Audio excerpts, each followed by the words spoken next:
اللہ تبارک و تعالی نے قرآن مجید کی سورۃ الشعراء 19واں پارہ ہے، اس کی آیت نمبر 88 اور 99، رب کریم نے ارشاد فرمایا یوم لا ینفع مال ولا بنون، فرمایا کہ تمہیں قیامت کے دن نفع نہیں دیں گے نہ تمہارے مال اور نہ تمہارے بیٹے۔ کیا چیز نفع دے گی؟ الا من اتی اللہ بقلب سلیم، مگر وہ جو اللہ کی بارگاہ میں قلب سلیم لے کے حاضر ہو جائے گا، جو اپنے دل کی صفائی کے ساتھ تسلیم کرنے والے، جھکنے والے دل کے ساتھ اللہ کے حضور حاضر ہوگا، یہ چیز اسے نفع دے جائے گی۔ ورنہ مال اور اولاد یہ چیز قیامت کے دن تمہیں نفع نہیں دے گی۔ کس کو نہیں دے گی؟ جو صاحب ایمان نہیں ہوگا۔ ورنہ جو صاحب ایمان ہو اور اپنے مال اور اپنی اولاد کو اسی طریقے پہ رکھے جو طریقہ رب رسول نے سکھایا ہے، تو پھر مال بھی نفع مند بن جائے گا، اولاد بھی بن جائے گی۔ لیکن جو چیز سود مند رہے گی وہ کیا ہے؟ وہ اس کا قلب سلیم ہے۔ الا من اتی اللہ بقلب سلیم، مگر یہ کہ جو بندہ قلب سلیم لے کے اللہ کی بارگاہ میں آئے۔ قلب سلیم، کچھ بوجھ انسان کے ظاہری ہوتے ہیں اور کچھ باطنی ہوتے ہیں۔ ظاہر کے جو بوجھ ہوتے ہیں وہ بھی انسان کو تکلیف دیتے ہیں اور باطن کے بوجھ بھی تکلیف دیتے ہیں۔ آپ کے کپڑے میلے کچیلے ہو جائیں یا بالوں پہ مٹی لگ جائے، گرد لگ جائے تو آپ کی طبیعت بوجھل ہو جاتی ہے۔ آپ جب غسل کر لیتے ہیں، کپڑے بدل لیتے ہیں، دھلے ہوئے پہن لیتے ہیں تو آپ کو محسوس ہوتا ہے کہ طبیعت کچھ ہلکی پھلکی سی ہو گئی۔ ذہنی طور پر آپ اطمینان محسوس کرتے ہیں۔ اسی طریقے کا معاملہ آپ کے باطن کے ساتھ بھی ہے۔ کچھ لوگ تلخ ہیں، پریشان ہیں، طبیعت بڑی کڑوی ہو گئی ہے، غصہ بڑا آتا ہے، وہ کہتے ہیں پتہ نہیں کیا مسئلہ ہے، میں اتنا پریشان کیوں ہوں، بور کیوں ہوتا ہوں؟ تو وجہ ہے نا اس کی، دل پہ بوجھ بڑا ہے۔ حسد چھوڑ دینا چاہیے، عداوت چھوڑ دینی چاہیے، اللہ کی رضا پہ راضی ہونا چاہیے، سوچیں اچھی رکھنی چاہیے، دل کو صاف کر لیں، اللہ تبارک و تعالیٰ باطن کو ہلکا پھلکا کر دے گا، ٹھنڈا ٹھار ہو جائے گا۔ اس لیے کہ ہر شے تو دل کے اندر ہے، ایمان بھی، نفاق بھی، کفر بھی، اسلام بھی، سارا کچھ اسی کے اندر ہے۔ بلکہ حضرت سلطان صاحب نے تو کہا تھا کہ 14 طبق دلے دے اندر تے تمبو ونگوں تانے ہو، تمبو ونگوں تانے، یعنی ایسے چھائے ہوئے ہیں۔ دل جب ٹھنڈا ہوتا ہے، تسلیم والا ہوتا ہے، اور باطن کے اندر جب انسان سکون میں ہوتا ہے، ہم نے بہت ساری چیزیں اپنے دلوں میں بٹھا رکھی ہیں، چھوڑنے کو تیار نہیں ہوتے، اور وہ اندر جم گئی ہیں، انہوں نے گھر کر لیا ہے، اندر ڈیرا لگا لیا ہے۔ حضرت رومی رحمۃ اللہ تعالیٰ علیہ فرمایا کرتے تھے کہ دل بدستاور کے حج اکبر است، از ہزاراں کا با یک دل بہتر است۔ فرماتے تھے دل پہ توجہ دے، یہ ٹھیک ہو گیا تو 1000 حج سے بھی تیرے لیے بہتری ہو جائے گی۔ تو جہاں سے مالک کا جہاں ڈیرا ہونا ہے وہ چیز میلی کچیلی ہے، بڑی بری حالت ہے، چھوٹی چھوٹی چیزیں لوگوں نے، قدورتیں، نفرتیں، موقع بھی آتا ہے نا جب صاف کرنے کا، تب بھی نہیں کرتے۔ کوئی معافی مانگنے آ بھی جائے تو نہیں دیتے۔ کوئی بندہ وضاحت دے کہ کہنا بھی چاہے نا کہ یہ معنی نہیں تھا اور میرا یہ مطلب تھا، تو اس وضاحت کو قبول کرنے کو تیار بھی نہیں ہوتے۔ ہم چھوڑنا نہیں چاہتے، جان اڑے ہوئے، پتہ نہیں کیا بن کے بیٹھ گئے۔ اور بڑے سارے لوگ ہیں جن کو اللہ نے موقع دیا تھا، آئے تھے لوگ درگزر کا سوالی بن کر، لیکن وہ نہیں کرتے۔ جب آپ اپنے دل پہ بوجھ بنا لیں گے، مختلف چیزیں طاری کر لیں گے، وہ اندر سلگتی ہیں، اندر آپ کے وہ میل کچیل بڑھا دیتی ہیں، بوجھ بڑھ جاتا ہے، طبیعت تلخ ہو جاتی ہے، زبان کڑوی ہو جاتی ہے، لب و لہجہ کانٹوں کی طرح چبھتا ہے لوگوں کو۔ لیکن اگر دل آپ صاف رکھیں، ٹھنڈا رکھیں، حوصلے والا رکھیں، آپ کے اندر کوئی شے نہ ہو کسی بندے کے لیے، تو پھر آپ یقین کریں کہ زندگی بڑی مزیدار ہو جاتی ہے۔ پھر آپ کو سکون ملتا ہے۔ پھر آپ نماز بھی تسلی والی پڑھیں گے، لوگوں سے ملیں گے تو انہیں اپنا سمجھ کے ملیں گے، کیونکہ اندر شے ہی کوئی نہیں جب تو. اور جب آپ رات کو سوئیں گے تو پھر بھی رب کریم قرار والی نیند عطا فرمائے گا. لیکن جب وہ تلخیاں، وہ بوجھ، کل فلانے نے یہ کہا تھا تو آج سارا دن منصوبہ بندی کی کہ تگڑا جواب کیسے دینا ہے، کل ایک نے اینٹ پھینکی تھی تو آج پتھر جمع کر کے رکھے ہیں کہ مجھے موقع ملے گا تو میں نے برسانے ہیں، تو پھر تو آپ اس کام لگے ہوئے ہیں، پھر تو جان چھوٹے گی نہیں، اس کا کوئی حد بندہ ہی نہیں. ہر شعبے کے اندر کچھ لوگ اعلیٰ ہوتے ہیں، کچھ افضل ہوتے ہیں. مجھ سے آپ پوچھیں گے کسی بڑے آدمی کا نام بتائیں تو میں نے تاجر کا تو نہیں نہ بتانا، میں انشاءاللہ تعالیٰ آپ کو بتاؤں گا کہ فلاں بندہ اللہ کا بہت بڑا نیک آدمی ہے. میں بتاؤں گا فلاں بندہ بڑا زبردست حدیث پر نظر رکھنے والا عالم ہے. میں تو اپنے شعبے کے تعلق سے بات کروں گا کہ فلاں آدمی زبردست مفتی ہے اپنے شعبے سے. آپ پوچھ لیں کسی تاجر سے کہ آپ کسی بڑے آدمی کا نام بتائیں تو اس نے عالم کا تھوڑی بتانا ہے، وہ کہے گا فلاں آدمی جو ہے اس کا کاروباری معیار بھی اچھا ہے، سٹیٹس بھی اچھا ہے، امپورٹ ایکسپورٹ میں بھی بڑا تجربہ ہے، وہ اپنے رنگ میں بڑے آدمی کا نام بتائے گا. سیاستدانوں سے آپ بات کریں گے وہ کسی بڑے سیاستدان کا نام بتائیں گے. میرے رسول کریم صلی اللہ تعالیٰ علیہ وسلم سے ایک صحابی نے پوچھا حضور انسان بڑا کون ہوتا ہے؟ انسانوں میں سے بلا افضل کون ہوتا ہے؟ سیاستہ کی حدیث ہے. حضور انسانوں میں سے افضل کون ہوتا ہے؟ انسانوں میں سے. تو نبی پاک صلی اللہ علیہ وسلم نے فرمایا جس کا دل سلامت ہو، زبان سچی ہو، وہ انسانوں میں افضل انسان ہوتا ہے. زبان کا سچا ہو، دل سلامتی والا ہو. صحابی نے ہمارے ساتھ بڑی نیکی کی، پوچھ لیا کہ یا رسول اللہ صلی اللہ علیہ وسلم یہ زبان کی سچائی تو سمجھ میں آتی ہے، دل کی سلامتی کیا ہے؟ تو حضور نے فرمایا دل کی سلامتی یہ ہے کہ دل میں تکبر نہ ہو، دل میں حسد نہ ہو، دل میں کینہ نہ ہو، دل میں عداوت نہ ہو، کدورت نہ ہو. رب کریم کے بندوں کے بارے میں اس کا دل صاف ہو، زبان سچی ہو، وہ انسانوں میں افضل ترین انسان ہے، وہ ایک بہترین انسان ہے، بہترین. بہت سارے لوگ خوشامد اتنی سونی کرتے ہیں، جب بھی بڑی تگڑی ڈالتے ہیں. اللہ کرے کہ وہ نہ صرف گلے نہ ملیں، ان کا دل بھی کسی سے مل ہی جائے. ساری زندگی انہوں نے تعلقات بنائے ہیں لیکن پیار نہیں بڑھایا. تعلقات ان کے ہیں، وہ بتاتے ہیں میرے بڑے تعلقات ہیں، فلانا سے بھی میرا تعلق ہے، فلانا بھی مجھے جانتا ہے، فلانا بھی. تعلقات ہونا اور چیز ہے لیکن روح اور دل کا رشتہ ہونا اور چیز ہے. کیونکہ ہم ذاتی طور پہ کسی کو اچھا جانتے ہی نہیں، کسی پہ آج تک دل کھڑا ہی نہیں ہوا، ہمیں کوئی نہ کوئی کمزوری نظر آ جاتی. اور کچھ لوگ معاشرے میں پرموٹ کرتے ہیں ان چیزوں کو، بغض کو، عداوت کو. ایک بہت بڑے بزرگ ہیں، عالم بھی ہیں، متقی ہیں، نیک ہیں، اللہ والے ہیں. تو ایک صاحب مجھے آ کے کہنے لگے کہ انہوں نے آپ کے بارے میں یہ کہا ہے. تو میں چونکہ ان کے بارے میں مجھے پتہ ہے کہ بندہ بڑا ٹھیک ہے، تو میں نے اس سے کہا کہ ان کے پاس اتنا ٹائم ہی نہیں ہے کہ وہ مجھے ڈسکس کرے. تو چائے پی، کھانا کھا، لیکن تو غلط ڈائریکشن پہ چڑھ گیا ہے. وہ بندہ اس کو مطلب اس کا قد کاٹ ہی وہ بڑا آدمی ہے، وہ مجھے کیسے ڈسکس کرے گا؟ سوال ہی نہیں پیدا ہوتا. وہ سب چلے گئے. 2-4 دن کے بعد مجھے فون کر کے کہنے لگے کہ میں نے بھی بڑا وقت گزار دیا ہے، پر جو جواب آپ نے دیا ہے نا، پچھلی معافی دے دے، آج کے بعد ایسا کام کوئی نہیں کروں گا. ہم نہ چسکا لے کے سنتے ہیں ایسی باتیں جو ہمارے دلوں میں دوسروں کی عداوت پیدا کرتی ہیں. آپ کو پتہ ہی نہیں آپ کے ساتھ لوگ ہاتھ کیا کر جاتے ہیں. اوئے ہوئے ہوئے، یعنی آپ اس کی بھی بات سنتے ہیں جو آپ کی ماں کے خلاف آپ کے بارے میں بات کر رہا ہے.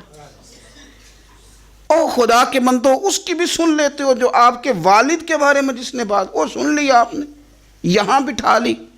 یعنی قبلہ، کعبہ، شیخ، استاد اور مرشد کے بارے میں جس نے کچا جملہ، آپ نے وہ بھی سن لیا. تو پھر تو آپ نے موقع دیا نا میل کو اندر تک، روح تک اترنے کا. آپ کو پتہ ہے میرے رسول کریم کا وہ قلب اطہر ہے جس کے بارے میں رب فرماتا ہے کہ نزل علی قلبک، محبوب یہ جو میں نے قرآن پاک نازل کیا میں نے آپ کے دل پہ نازل کیا ہے. اور اللہ فرماتا ہے محبوب آپ کو اللہ نے اپنے فضل سے فَبِمَا رَحْمَةٍ مِّنَ اللَّهِ لِنْتَ لَهُمْ، اللہ نے فضل کر کے آپ کا دل نرم کر دیا غلاموں کے آگے. اور یہ میرے رسول پاک کا قلب اطہر ہے. حضور فرماتے ہیں کہ میرے گلے سے لے کر ناف تک حضرت جبریل نے انگلی چلائی اور میرا سینہ کھلا اور اندر سے دل نکالا، اور پھر رب نے جو معرفت کے نور بھیجے تھے وہ اس کے اندر داخل فرمائے. آپ میری بات کو سمجھے، اتنا پاکیزہ قلب اطہر، کوئی چیز وہاں جا سکتی ہے؟ کسی شخص کا ڈالا ہوا فتنہ معاذ اللہ کوئی سوچ بھی سکتا ہے وہاں تک جائے گا؟ لیکن آپ پڑھیں ترمذی کے لفظ، قلم ٹوٹ گئے، تربیت ختم ہو گئی ان باتوں پہ. اتنی بڑی بات اللہ کے رسول فرمانے لگے، سنو بھائی میرے غلاموں، مجھے کوئی بندہ کسی صحابی کے بارے میں کوئی بری بات نہ پہنچائے. حضور آپ کا تو دل صاف ہے، آپ کا تو نور علی نور ہے، اس سے تو قرآن گفتگو کرتا ہے، کوئی پہنچا بھی دے گا تو کیا اثر ہوگا. لیکن حضور نے فرمایا وہ دروازہ کھولنا ہی نہیں جس سے لوگوں کی عداوت دل میں آتی ہے. فرمایا کوئی مجھے کسی کے بارے میں کوئی بات نہ پہنچائے، اس لیے کہ میں جب تمہارے سامنے آنا چاہتا ہوں تو کھلے سینے کے ساتھ آنا چاہتا ہوں.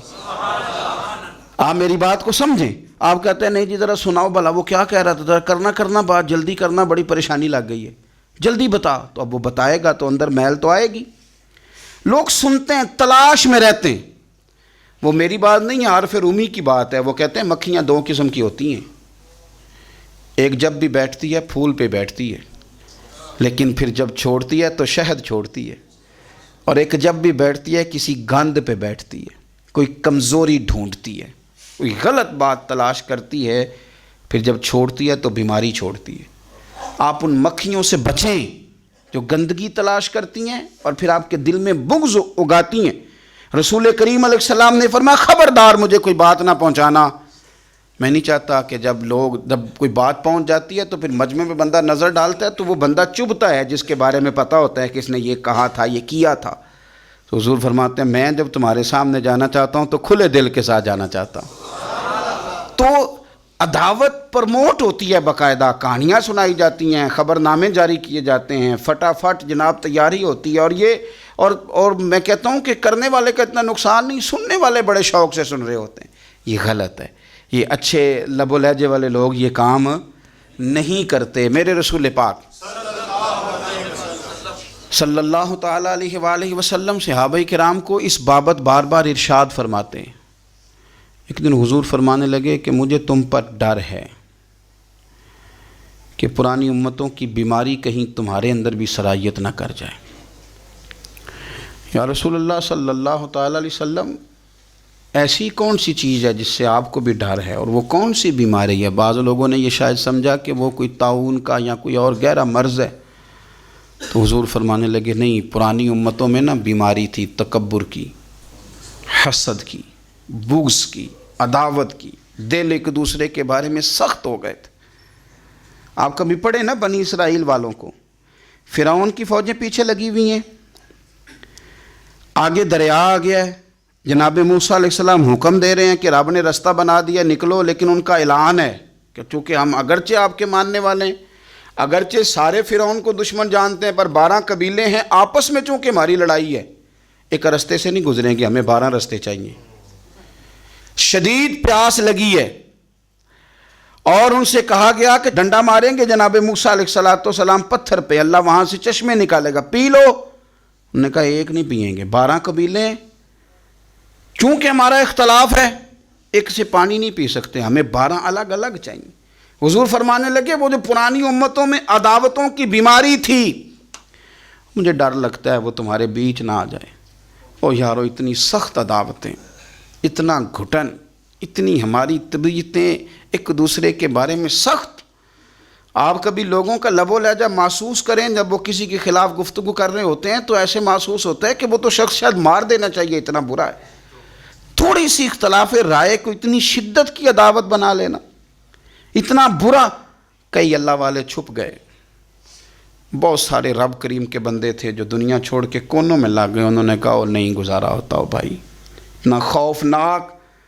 میں کسی کمزور آدمی کی بات نہیں کرنے لگا، ایک دلیر آدمی، حسباً نسباً اخلاقاً مروتاً، ہر تعلق سے شانوں والے حضرت امام جعفر صادق رضی اللہ تعالیٰ عنہ، اتنے بڑے آدمی کہ امام اعظم ابو حنیفہ جیسے لوگ کہتے ہیں کہ اگر 2 سال امام جعفر صادق کے پاس نہ رہتا تو ابو حنیفہ ہلاک ہو جاتا۔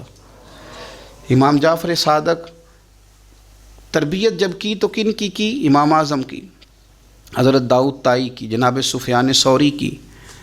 پر شاہ فرید الدین عطار فرماتے ہیں آخری عمر میں حضرت جعفر صادق، امام جعفر صادق نہ حجرے میں بند ہو گئے تھے، باہر نہیں آتے تھے، بس اسی کسے دے کچھ نہیں جلگ دے تے نہ کوئی ساڈا دردی حجرے میں۔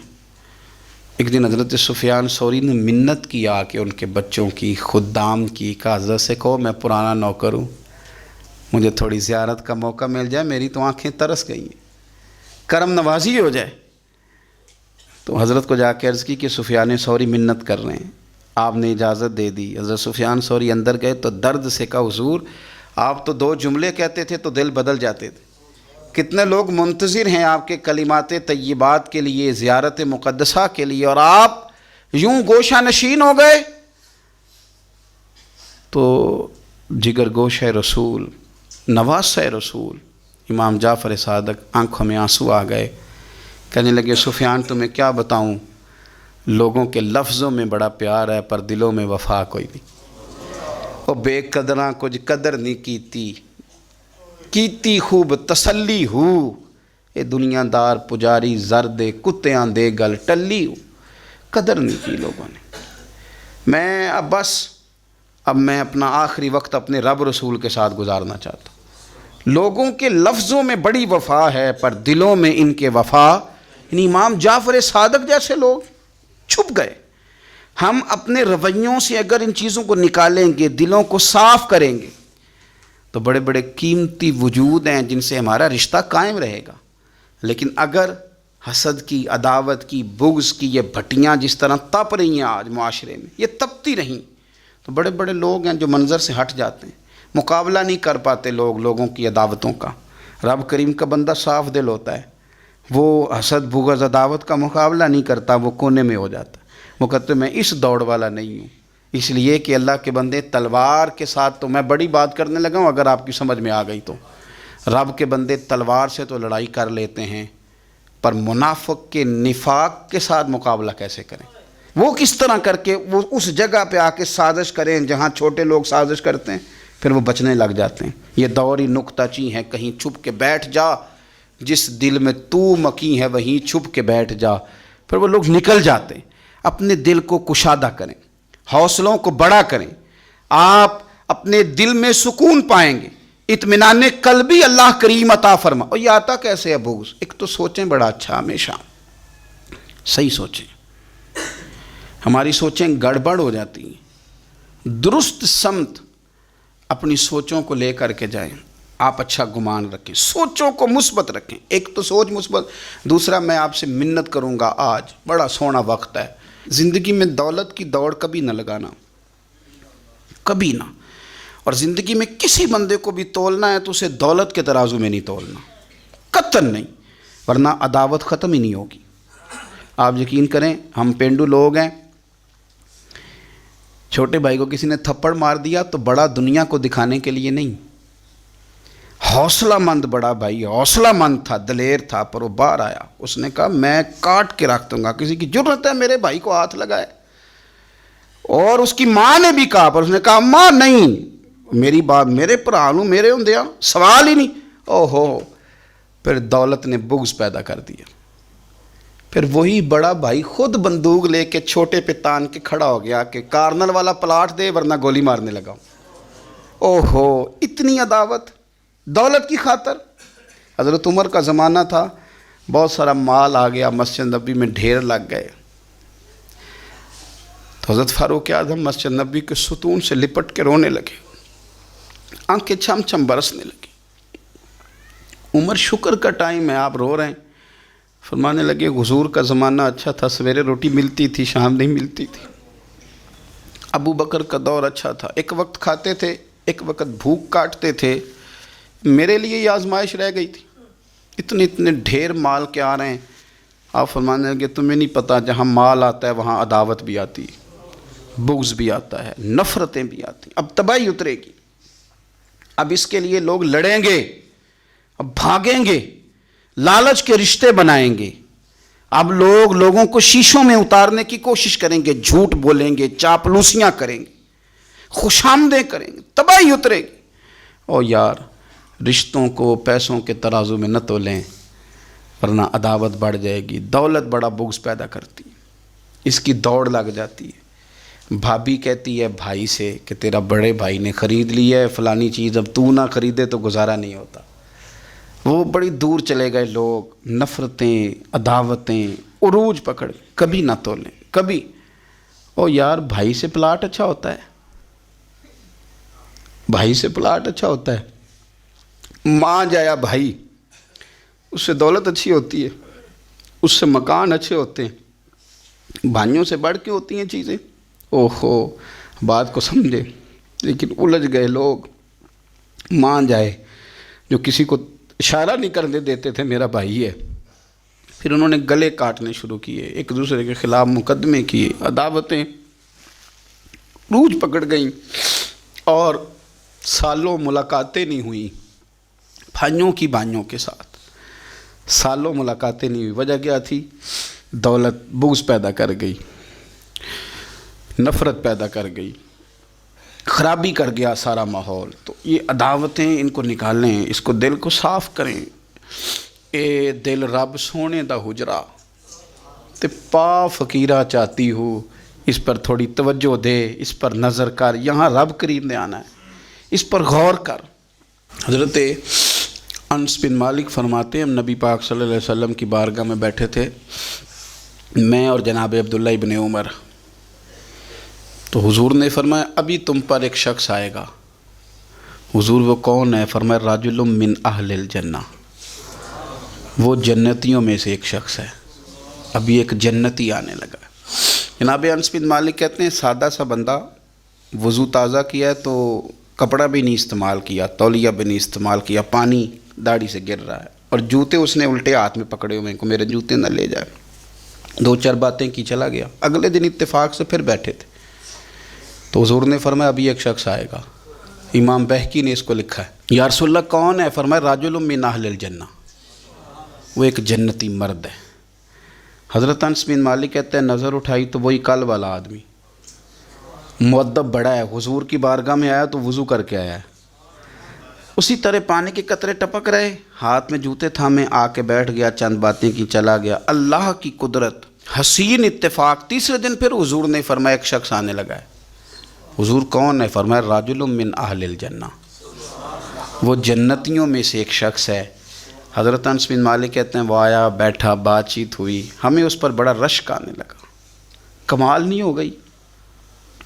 حضور تو کسی کو اشارتاً جنتی کہہ دیں تو اس کی موج لگ گئی، تو اسے تو حضور نے 3 دفعہ جنتی کہا ہے۔ اتنا بڑا اعزاز اس کو ملا ہے۔ حضرت عبداللہ ابن عمر کہتے ہیں وہ جب باہر نکلا تو میں اس صحابی کے پیچھے ہو گیا، میں نے ان سے گزارش کی کہ اگر آپ مناسب سمجھے تو 3 دن مجھے اپنے گھر میں مہمان نہیں بنا لیتے؟ تو کہنے لگے بسم اللہ، میں کوئی امیر آدمی نہیں ہوں، روکی سوکی کھاؤں گا، آپ بھی کھائیے گا، جس ٹوٹے پھوٹے بستر میں سوؤں گا آپ بھی سوئیے گا۔ میں اس کے گھر 3 دن اور 3 راتیں مہمان رہا۔ کیوں؟ میں دیکھنا چاہتا تھا وہ کون سا عمل کرتا ہے جس کی وجہ سے رسول پاک نے 3 دفعہ اسے جنت کی بشارت عطا فرمائی۔ لیکن حضرت عبداللہ ابن عمر کہتے ہیں ایک تو وہ ضرورت کے وقت بولتا، باقی ٹائم چپ رہتا، اور کوئی خاص عمل نہیں، روٹین کی نماز پڑھتا، وہ روٹین کے وظائف پڑھتا، میں اس سے زیادہ نفل پڑھتا، میں رات کو تہجد کے لیے اٹھ جاتا، وہ سویا ہوتا۔ ہاں جب وہ کروٹیں بدلتا نا دائیں بائیں تو پھر اس کی زبان پر میں کوئی اللہ کا ذکر سنتا، وہ سویا رہتا۔ 3 دن 3 راتیں میں رہا۔ میں نے اسے کہا میں جاؤں، اس نے کہا ٹھیک ہے آپ جائیں، پر میں پوچھ سکتا ہوں کہ آپ نے یہ مہربانی کس تعلق سے کی؟ سوال پیدا ہوتا ہے نا، ایک شخص دور سے آئے تو مہمان بنے سمجھ میں آتا ہے، اور ایک ساتھ والے محلے سے آ کے کہے آپ کے گھر میں 3 دن رہنا ہے۔ اس کرم نوازی کا سبب پوچھ سکتا ہوں؟ تو جناب عبداللہ ابن عمر کہتے ہیں میں نے اسے کہا بھائی 3 دن تو ہمارے بیٹھے بیٹھے حضور کی بارگاہ میں آیا، اور 3 دن رسول کریم نے تیرے لیے جنت کا اعلان فرمایا۔ لیکن یار میں 3 دن تیری ٹو میں رہا، میں چاہتا تھا کہ میں بھی وہ خیر والا عمل تجھ سے حاصل کروں اور میں بھی کروں، تاکہ رب کریم میرے اوپر بھی رحمت فرمائے اور حضور میرے بارے میں بھی جنت کا اعلان کریں۔ پر میں تو سمجھتا ہوں میں تجھ سے زیادہ نفل پڑھتا ہوں، زیادہ صدقات دیتا ہوں، زیادہ خیرات کرتا ہوں، زیادہ وظائف پڑھتا ہوں، تو کون سا ایسا عمل ہے تو بتلا دے۔ کہتے ہیں وہ خاموش ہو گیا، تھوڑی دیر کے بعد بولا، کہنے لگا آپ بالکل درست کہتے ہیں، میں کوئی لمبے چوڑے عبادتیں ریاضتیں نوافل نہیں پڑھتا، بس اتنی بات ہے کہ صبح و شام اٹھ کے اپنے دل سے پوچھتا ہوں، اللہ کے فضل سے میرے دل میں کسی کے لیے حسد کوئی نہیں، کسی کے لیے بغض کوئی نہیں، یعنی کسی کے لیے عداوت، کسی مسلمان کا بیر میں نے اپنے دل میں پال کے رکھا ہی نہیں، میرا دل بڑا صاف ہے۔ عبداللہ ابن عمر فرمانے لگے، اٹھ پھر سینے سے لگ، سمجھ آ گئی ہے یہ تیرے دل کی صفائی ہے جس کی وجہ سے رسولوں کے امام نے 3 دفعہ تیرے لیے جنت کا اعلان فرمایا۔ رسولوں کے امام صلی اللہ تعالی علیہ وسلم نے آپ کے لیے 3 دفعہ اعلان جنت فرمایا۔ اس کو صاف رکھیں، اس کے بور چھڑائیں، اس کی میل ختم کرائیں۔ کیا ضرورت ہے لمبی چوڑی باتیں؟ آپ یقین کریں کوئی تلخ کلامی کسی بس والے سے ہو جائے تو لوگ 15 دن اس کو ڈسکس کرتے ہیں، بھئی ہو گئی، وہ چلا گیا، نام کا پتہ کوئی نہیں، اللہ جانے کون تھا، ختم ہو گئی بات، چھوڑ دیں آپ۔ کچھ مہمان ایسے ہوتے ہیں کہ اگر اور بھی کچھ ہے اندر ہو تو وہ اندر نہیں آتے، کمرہ خالی ہو تو آتے ہیں، تو اگر اندر بڑا کچھ پہلے ہی موجود ہوگا تو رب رسول کہاں آئیں گے؟ اس کو دل کو صاف کریں، اچھی طرح صاف کریں، تاکہ جن کا یہ ڈیرا ہے وہ آ کے اپنا ڈیرا تو سنبھالے نا۔ لیکن ہم نے بڑی ساری چیزیں پہلے سے پیدا کی ہیں، ان کو صاف کریں، دل ٹھنڈا رکھیں اور ہلکا پھلکا مسکرائیں اور لوگوں کے لیے دعائیں کریں اور لوگوں سے پیار کریں۔ ایسا نہ ہو کہ ہم دل کے بوجھ لے کے مر جائیں۔ میں آپ یقین کریں کچھ وصیتیں سن کے خوف آتا ہے، فلانے کو میرا منہ نہ دیکھنے دینا۔ او بس کریں یار، اتنی لمبی تو لڑائی کوئی نہیں، کیوں اتنا مطلب لمبا رٹا ڈال لیا ہے کہ فلانا منہ بھی نہ دیکھے، فلاں جنازے میں بھی نہ ہے، اتنا لمبا نہ، مطلب اپنی زندگی میں اللہ نے ہمیں مختصر بنایا ہے، تھوڑے وقت کے لیے آئیں، اتنا ہی اپنا دائرہ کار بنائیں، وسعت کی طرف زیادہ نہ بڑھیں، قلب کو قلب سلیم کریں۔ اقبال کہتے ہیں دل بیدار پیدا کر کہ دل خوابیدہ ہے جب تک، نہ تیری ضرب ہے کاری نہ میری ضرب ہے کاری۔ کہتے ہیں اگر تو چاہتا ہے کہ تیری بات میں اثر ہو تو دل جاگنا چاہیے، دل جاگنا۔ کسی نے کہا تھا زندگی زندہ دلی کا نام ہے، مردہ دل کیا خاک جیا کرتے ہیں؟ اور فاضل بریلوی کیا کہتے ہیں؟ وہ کہتے ہیں کہ دل وہ دل ہے جو تیری یاد سے معمور رہا۔ ہم نے اس کو کسی اور طرف لگایا ہی نہیں، مدینے والے کی یادوں میں لگایا ہوا ہے، ہم نے مصروف رکھا ہے، دائیں بائیں جاتا ہی نہیں۔ دل وہ دل ہے جو تیری یاد سے معمور رہا، اور سر وہ سر ہے جو تیرے قدموں پہ قربان گیا۔ انہیں جانا انہیں مانا نہ رکھا غیر سے کام، للہ الحمد میں دنیا سے مسلمان گیا۔ اپنے قلب کو، روح کو ہمیشہ ٹھنڈا رکھیں۔